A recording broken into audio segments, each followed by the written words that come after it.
पत्नी प्रेम। मान्यवर संपादक जी, क्षमा चाहता हूँ कि इस बार आपके दीपावली अंक के लिए लेख न भेज सका। बात यह हुई कि जब पहली बार आपका पत्र आया, जिसमें आपने लिखा था कि इस वर्ष आपने अपने कुछ पुराने लिखने वालों को एक ही विषय पर लेख लिखने के लिए राजी किया है और वह विषय है पत्नी अपने पति की दृष्टि में, और तस्वीर भी मांगी थी, तब मुझे सहसा हंसी आ गई थी। संयोग से मेरी पत्नी भी उस समय मेरी कुर्सी के पीछे खड़ी मेरे पत्रों की निगरानी कर रही थी। क्योंकि मुझे डाक से प्रायः लड़कियों के पत्र आते रहते हैं, इसलिए पत्नी द्वारा पत्रों की देखभाल से मेरे लिए जान बचानी मुश्किल हो जाती है। खैर, वह एक अलग विषय है, उस पर कभी अवकाश मिलने पर बात होगी। इस समय तो मैं आपको यह बता रहा था कि आपका पत्र पढ़कर मुझे सहसा हंसी आ गई। तब मेरी पत्नी ने पूछा, क्यों हंसे? मैंने कहा, यह एक संपादक महाशय हैं जो पत्नी पर पति की दृष्टि से एक लेख मांगते हैं और तस्वीर भी चाहते हैं। किसकी पत्नी पर किसके पति की दृष्टि से लेख मांगते हैं? उसने तुरंत पूछा। मैंने कहा, यदि किसी दूसरे की पत्नी पर लेख मांगा होता, जब तो तुम तुरंत लिख देते। वह बीच ही में बात काट कर बोली, जरा ठहरो, मुन्ना रो रहा है, मैं उसको 2 तमाचे लगाकर अभी आकर तुमसे बात करती हूँ। जब वह वापस आई तो मैंने कुर्सी जरा परे खिसका ली। वह बोली, हाँ, अब बताओ। मैंने कहा, वास्तव में मुझे तुम पर एक लेख लिखना है अपने दृष्टिकोण से। इसीलिए मैं हंस रहा था कि ये भलेमानस संपादक इतना भी नहीं जानते कि विवाह के बाद पति का दृष्टिकोण भी वही हो जाता है जो पत्नी का होता है। फिर वह बेचारा जो कुछ भी देखता है, अनुभव करता है, बात करता है, आता है, जाता है, खाता है, पीता है, चलता है, बैठ जाता है, बैठकर फिर चलने लगता है, वह सब कुछ उसकी पत्नी के दृष्टिकोण से होता है। अलबत्ता विवाह के पहले पति का एक दृष्टिकोण होता है, लेकिन विवाह के बाद प्रायः समाप्त हो जाता है। केवल दृष्टिकोण रह जाता है, कुछ समय के बाद दृष्टि भी चली जाती है और केवल कोण ही कोण रह जाता है। मेरी पत्नी ने बड़ी गंभीरता से पूछा, क्या ये संपादक महोदय कुंवारे हैं? मैंने आश्चर्य से पूछा, तुमने कैसे जाना? उसने मेरे प्रश्न का उत्तर न दिया। बोली, शक्ल सूरत कैसी है? देखने में तो अच्छा है, लेकिन कमाता क्या है? वह मेरी बात अनसुनी करके बोली, 300 रुपये मिलते हैं। तो बहुत हुए, तुमने तो किसी महीने मुझे 250 रुपये भी लाके नहीं दिए। तुम अपनी लड़की के विवाह की बात उससे क्यों नहीं करते?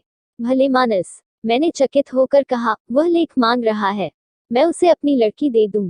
इस तरह से तो वह साल में 3-3 बार विशेषांक निकाल लेगा। मजाक मत करो। वह गुस्से से बोली, घर में जवान जहान लड़की कुंवारी बैठी है और तुम्हें उसकी सुध नहीं है। जब देखो बेकार कलम चलाया करते हो। मेरे तो भाग्य ही फूट गए हैं। और वह अपने आंसू पोंछते हुए मेरे कमरे से बाहर चली गई। 2-3 दिन तक मेरा मूड भी बिगड़ा रहा। कई बार आपका लेख लिखने को बैठा पर कलम चली ही नहीं। चौथे दिन आपकी सहायक संपादिका मुझसे लेख मांगने आ गई। मेरी समझ में यह बात नहीं आती कि जब आप एक नौजवान और सुंदर लड़की को सहायक संपादिका रखते हैं तो उसे विवाहित लेखकों के घर क्यों भेजते हैं और लिपस्टिक पाउडर आदि से सुसज्जित करके क्यों भेजते हैं। आपकी असिस्टेंट ने गहरे उदय रंग की कांजीवरम की बढ़िया साड़ी पहन रखी थी, हाथ में शांति निकेतन का चमड़े का बैग था, कानों में पुखराज के बुंदे थे। आप उसको वेतन क्या देते हैं? मैंने लेख तो लिखा नहीं था, इसलिए वह काफी समय तक मेरे पास बैठी रही और मैं बहुत देर तक उसका हाथ अपने हाथ में लेकर उसके भाग्य की लकीरें देखता रहा। आपको शायद मालूम नहीं, मैं बहुत अच्छा ज्योतिषी हूँ और लड़कियों का हाथ तो बहुत ही अच्छा देखता हूँ। काफी देर बैठकर वह चली गई। इस बीच में मेरी पत्नी ने पर्दे के पीछे से 3-4 बार झांक भी लिया था। जब वह चली गई तो उसने पूछा, यह कौन थी? क्या थी? किस लिए आई थी? मैंने कहा, लड़की थी, सहायक संपादिका थी, वही लेख मांगने आई थी। तुमने लिखकर दे दिया। लिखा ही नहीं था, क्या देता? हाँ हाँ, तुम लेख मुझ पर क्यों लिखोगे? वह झल्ला कर बोली, मैं तुम्हारी कौन होती हूँ? तुम बाहर की जाने कैसी कैसी गई गुजरी स्त्रियों पर लिखते रहते हो, लेकिन घर की स्त्री पर, अपनी पत्नी पर तुमसे क्यों लेख लिखा जाएगा? मैं सब समझती हूँ, आने दो उस चुड़ैल को दोबारा। मैं उसकी चुटिया न काट के फेंक दूं। वह जोर जोर से रोने लगी। मैंने अपनी कुर्सी से उठकर उसे प्यार किया, बहलाया, पुचकारा, संभाला। बड़ी मुश्किल से उसने अपने आंसू रोके। उन्हें पोंछते पोंछते बोली, तुम मुझसे प्यार करते हो न? संसार में सबसे ज्यादा। क्वोट, मुझ पर लेख लिखोगे न? अवश्य, अच्छा सा लेख, बहुत बढ़िया लिखूंगा। अब वह आंसुओं के बीच मुस्करा दी। उसको आंखें खुशी से चमकने लगी। बोली, मेरा एक चित्र भी भिजवा देना। चित्र? क्यों? वह एकदम भड़क कर बोली, उन्होंने मांगा है। क्या मैं तुम्हें अच्छी नहीं लगती हूँ? बहुत अच्छी लगती हो डार्लिंग। तो फिर अच्छा, चित्र भी छप जाएगा। मैंने धीरे से कहा। तो चित्र खिंचवाने कब चलोगे? आज ही चलूंगा। वह बहुत प्रसन्न हुई, फिर सहसा उदास सी हो गई। बोली, लेकिन मेरे पास तो कोई नई साड़ी ही नहीं है। मैंने कहा, अभी पिछले सप्ताह। वह बोली, वह तो पिछले सप्ताह की है।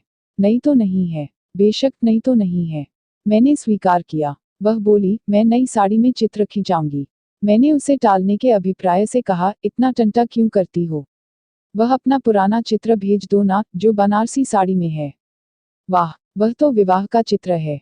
22 वर्ष हो गए। तुम भी क्या बात करते हो? मैंने कहा, अच्छा तो बाजार से 17.5 रुपये की वायल की साड़ी ले लेंगे। फूलदार वायल की बहुत बढ़िया साड़ियां आई हैं। वह चीख कर बोली, मैं वायल नहीं लूंगी। मैं तो कांजीवरम की साड़ी लूंगी। वैसी उदे रंग की, जैसी उस कलमुही ने पहन रखी थी। कंजीवरम की साड़ी, मेरा दिल अंदर ही अंदर बैठने लगा।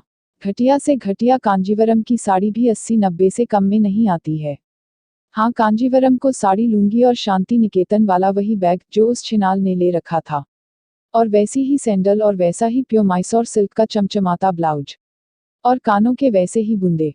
और मैं टैक्सी में बैठकर चित्र खिंचवाने जाऊंगी, टैक्सी में। हाँ, अभी से कहे देती हूँ। बस में नहीं जाऊंगी, नहीं तो मेरे सारे कपड़े खराब हो जाएंगे। औरों को टैक्सी में ले जाओ और मुझे। इस घटना के 3-4 दिन के बाद आपकी सहायक संपादिका एक नई पोशाक पहनकर मेरे घर आई तो मेरी पत्नी ने कह दिया मैं घर पर नहीं हूँ। उसके 3-4 दिन बाद जब वह आई तो मैं पूना गया हुआ था। उसके बाद अहमदाबाद गया था, फिर नासिक गया था। उसके बाद वह नहीं आई। उसने सोचा होगा, नासिक जाके कौन लौटता है। तीर्थ धाम जो है। लेख तो मैं लिख नहीं सका। पत्नी का चित्र भेज रहा हूँ। विज्ञापनों के किसी पृष्ठ पर छाप दीजिएगा। साथ ही बिल भी भेज रहा हूँ। विवरण यह है। कंजीवरम की साड़ी 125 रुपये। पेटीकोट सिल्क 21 रुपये। सैंडल 15.5 रुपये। ब्लाउज बंगलोर 8-18 रुपये 10 आने। बूंदे 135 रुपये। टैक्सी 9 रुपये 9 नए पैसे। सिनेमा 6 रुपये। दही बड़े की चाट 1.5 रुपये। कुल टोटल 331 रुपये 11 आने 3 नए पैसे। बिल की अदायगी तुरंत होनी चाहिए, क्योंकि मैंने ये रुपये एक पठान से लिए हैं, वरना मेरी मरहम पट्टी का खर्च भी देना पड़ेगा। इसलिए बिल तुरंत भिजवा दीजिए और भविष्य में लेख मांगते समय लेखक की जेब का ख्याल रखिए। केवल आपका, कृष्णचंद्र। दूसरी कहानी, पंच परमेश्वर। जुम्मन शेख और अलगू चौधरी दो पक्के दोस्त थे। वो हिस्सेदारी में खेती करते थे, यहाँ तक कि उनका कुछ लेन देन भी एक साथ होता था। दोनों एक दूसरे पर पूरा विश्वास करते थे।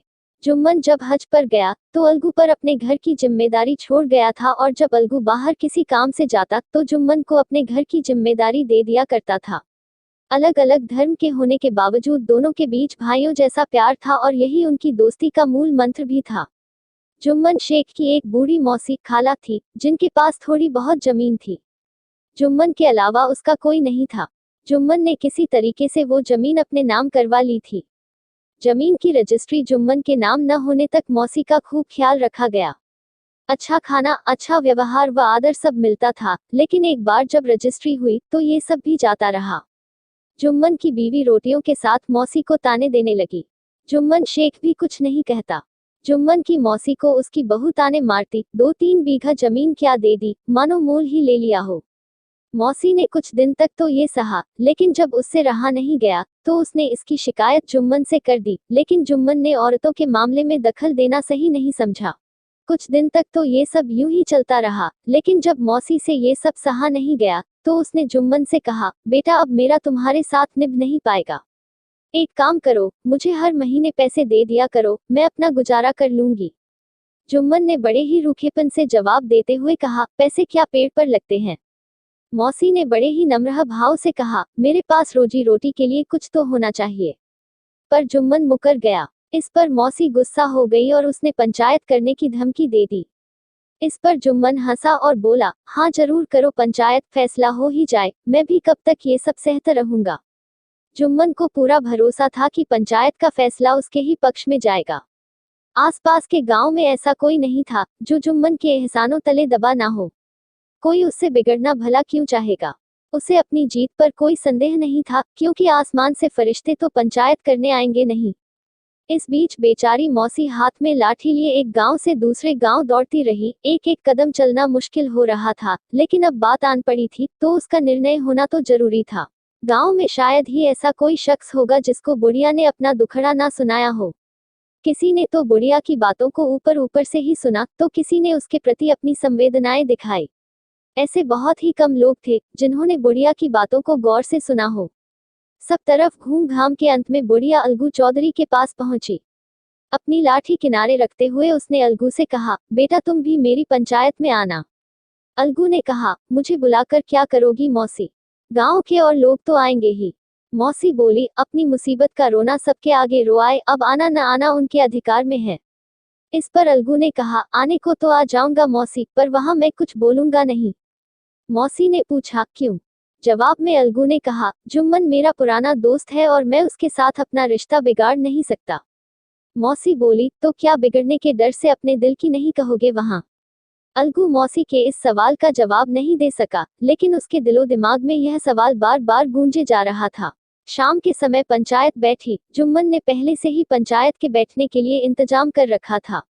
पंचायत शुरू हुई और बूढ़ी मौसी ने पंचों से निवेदन करते हुए कहा, पंचों आज 3 साल हो गए, मैंने अपनी सारी जमीन जुम्मन के नाम कर दी। इसके बदले में इसने मुझे रोटी कपड़ा देना मंजूर किया था। साल भर तो जैसे तैसे काट लिया, पर अब रोज रोज का सहा नहीं जाता। अब मुझे ना तो रोटी मिल रही है और ना ही कपड़ा। अब इस उम्र में कोर्ट कचहरी जा नहीं सकती, ऐसे में तुम लोगों के सिवा मैं किसे अपना दुख बताऊं? तुम्हारा जो फैसला होगा वह मैं मान लूंगी। रामधन मिश्र, जिनके कुछ परिचित असामियों को जुम्मन ने अपने गांव में बसाया था, उन्होंने जुम्मन से पूछा, हाँ मियाँ, तुम किसी पंच को बदलना चाहो तो अभी कर लो, बाद में जो पंच कहेंगे वो फैसला तुम्हें मानना होगा। जुम्मन को फिलहाल सदस्यों में वही लोग दिखाई दे रहे थे जिनसे किसी ना किसी कारण उसका मनमुटाव था। जुम्मन ने रामधन मिश्र को उत्तर देते हुए कहा, मेरे लिए पंचों का हुक्म अल्लाह के हुक्म की तरह है, मुझे कोई आपत्ति नहीं। इस पर बूढ़ी मौसी जुम्मन से बोली, पंच किसी के दोस्त या फिर दुश्मन नहीं होते, अगर तुम्हारा किसी पर विश्वास नहीं है तो रहने दो, तुम अलगू को तो अच्छी तरह से जानते हो ना, तो मैं उसे ही सरपंच बनाती हूँ। यह बात सुनकर जुम्मन अंदर ही अंदर बहुत खुश हुआ। अपनी भावनाओं को छुपाते हुए जुम्मन ने कहा, चलो अलगू चौधरी भी ठीक है, मेरे लिए तो जैसे रामधन वैसे अलगू।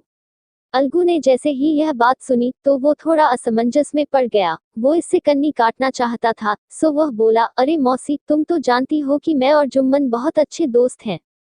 इस पर मौसी ने थोड़ा गंभीर होते हुए कहा, बेटा दोस्ती के लिए कोई अपना ईमान तो नहीं बेचता, पंच तो खुदा का ही नुमाइंदा होता है।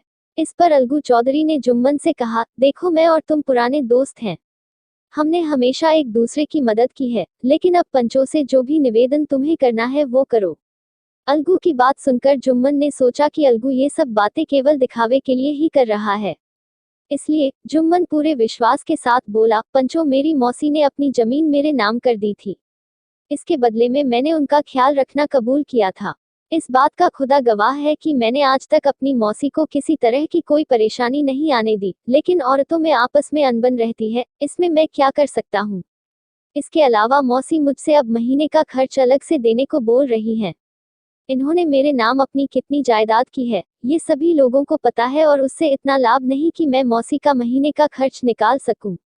दान पत्र में भी इस तरह के खर्चे का कोई जिक्र नहीं है।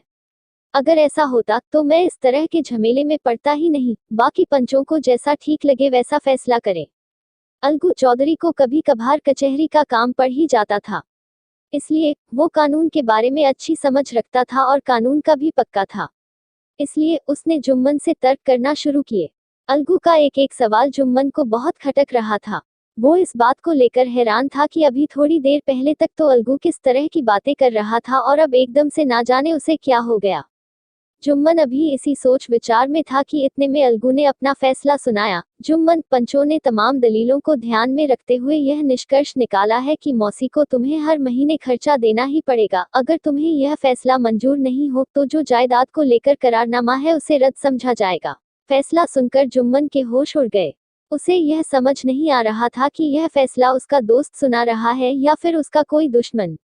उसे ऐसा लगा रहा था जैसे उसे किसी ने बहुत बड़ा धोखा दिया हो। अब जुम्मन को बस हर वक्त यही बात खाई जा रही थी कि वो अपने साथ हुए उस धोखे का बदला कब ले। आखिर वो दिन आ ही गया और जुम्मन को अलगू से बदला लेने का मौका भी मिल गया। अलगू बटेसर से बैलों की एक जोड़ी खरीद कर लाया था, जिसमें से एक बैल की मौत हो गई। इस पर जुम्मन सबसे कहता फिरता, यह तो उस धोखे की सजा है। इंसान चाहे कुछ भी करे, लेकिन वो खुदा सब देखता है। वहीं अलगू चौधरी को इस बात का शक था कि उसके बैल की मृत्यु ऐसे ही नहीं हुई है, बल्कि हो सकता है कि जुम्मन ने बैल को जहर दिया हो। चौधराइन ने भी इसे लेकर हामी भरी। इसी बात को लेकर एक दिन चौधराइन और जुम्मन की बीवी के बीच में काफी बहसबाजी भी हुई। अब अलगू को यह समझ नहीं आ रहा था कि वो अकेले बैल का करे भी तो क्या करे।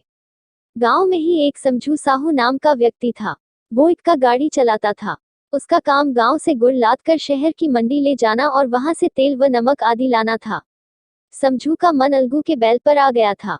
उसने देखा कि बैल काफी अच्छा है, तो दिन में 2 से 3 चक्कर शहर के हो जाएंगे, तो उसने इस बारे में अलगू से बात की और एक तय दाम में बैल ले जाकर अपने खूंटे में बांध दिया।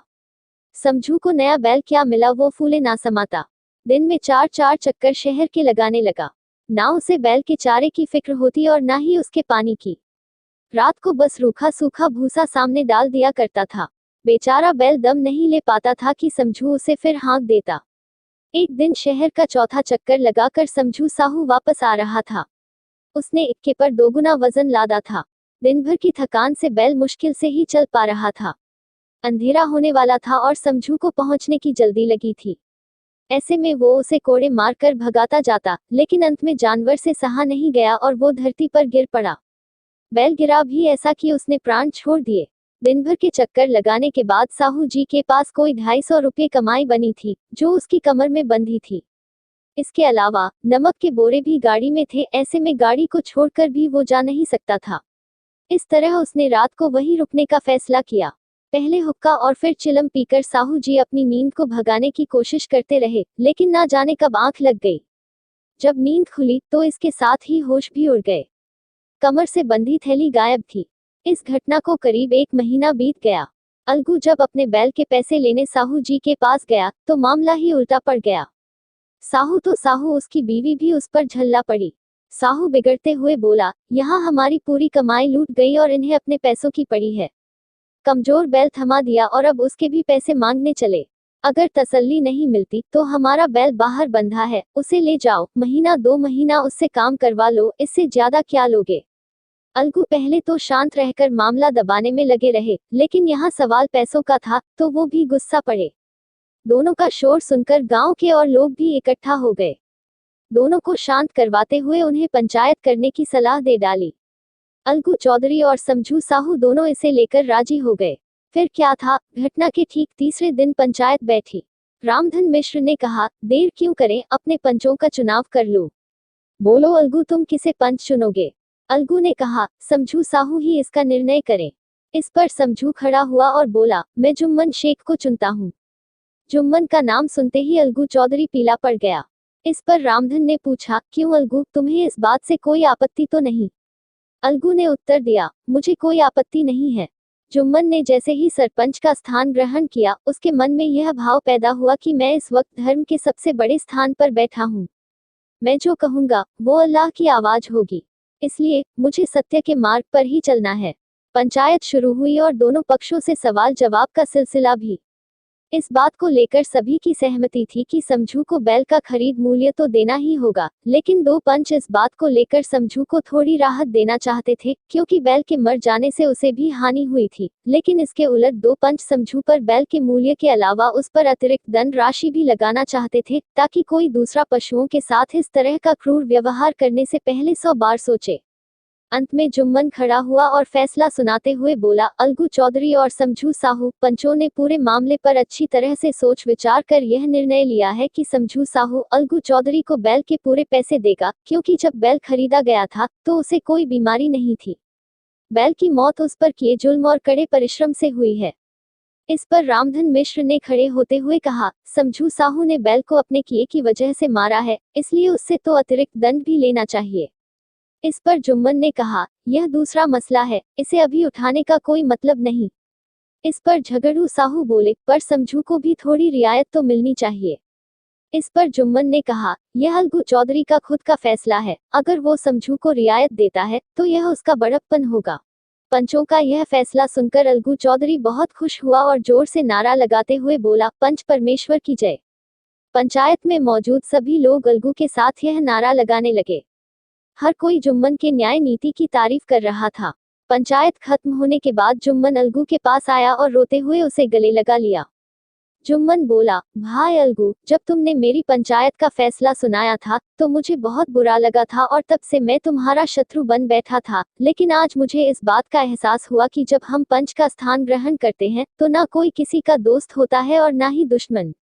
सच और न्याय के सिवा कुछ भी समझ में नहीं आता है। यह बात सुनकर अलगू चौधरी भी रोने लग गया। दोनों के बीच जो बुराई का मैल था वो आंसुओं से धुल गया और दोनों की दोस्ती और पक्की हो गई।